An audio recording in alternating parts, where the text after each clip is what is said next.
ગુજરાત વિધાનસભાના ચોમાસા સત્રને લઈને તૈયારી તેજ થઈ છે। ગાંધીનગરમાં મળી કામકાજ સલાહકાર સમિતિની બેઠક। ગુજરાત વિધાનસભાનું 3 દિવસનું ચોમાસુ સત્ર મળશે। બેઠક બાદ રાજ્ય સરકારના પ્રવક્તા ઋષિકેશ પટેલનું નિવેદન। જણાવ્યું કે કામકાજ સલાહકાર સમિતિમાં કામકાજ માટેની ચર્ચા થઈ।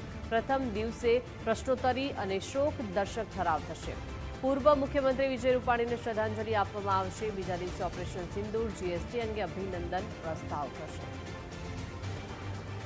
આજે કામકાજ સલાહકાર સમિતિની અંદર 3 દિવસનું કામકાજ માટેની રજૂઆત અને એ અંગેનો આખો વિસ્તારપૂર્વક એની ચર્ચા થઈ। પ્રથમ દિવસે પ્રશ્નોત્તરી અને પ્રશ્નોત્તરી પછી શોકદર્શક પ્રસ્તાવ અને એના પછી આદરણીય વિજયભાઈ રૂપાણીનું સ્વર્ગસ્થ મુખ્યમંત્રીનું નિધનના કારણે ગૃહ મુલતવી રહેવાનું છે અને એ દિવસનું કામકાજ બીજા દિવસે એટલે કે 9 તારીખે પ્રશ્નોત્તરી અને પ્રશ્નોત્તરી પછી જે રીતે સિંદૂરની ભવ્ય સફળતા પછી જે પ્રકારનો દેશભક્તિનો અને પ્રજાનો અને દેશનો વિશ્વાસ વધ્યો છે એને અનુલક્ષી અને આદરણીય પ્રધાનમંત્રી મોદી સાહેબને અભિનંદન આપતો પ્રસ્તાવ અને સાથે હમણાં જ જે જીએસટીના રિફોર્મ થયા એ રિફોર્મ માટે પણ એ અભિનંદન આપતો પ્રસ્તાવ સિંદૂરનો પ્રસ્તાવ આદરણીય સીએમ સાહેબ મૂકશે।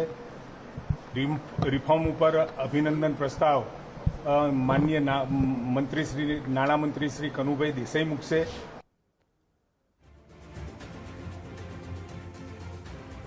ચોમાસુ સત્રમાં વિપક્ષે બોલવા માટે ઓછો સમય આપ્યાનો આક્ષેપ। કોંગ્રેસના આક્ષેપ સામે રાજ્ય સરકારના પ્રવક્તાની પ્રતિક્રિયા સામે આવી છે। જણાવ્યું છે કે કામકાજ સલાહકાર સમિતિમાં બધી કામગીરી નક્કી થતી હોય છે। બધા પક્ષોને નિયમો પ્રમાણે બોલવા માટેનો સમય અપાય છે।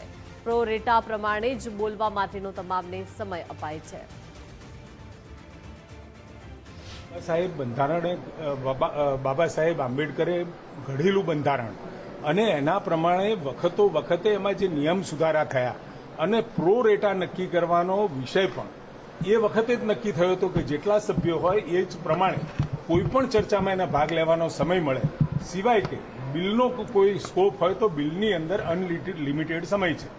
પરંતુ આપણે પરંપરાગત રીતે ભૂતકાળની અંદર કોંગ્રેસના સમયમાં જ આ પ્રો રેટાનો નિર્ણય લેવાયો છે અને પ્રો રેટા પ્રમાણે દરેકને સમય મળવાનો છે। એ પ્રમાણે પોતાની વાત અને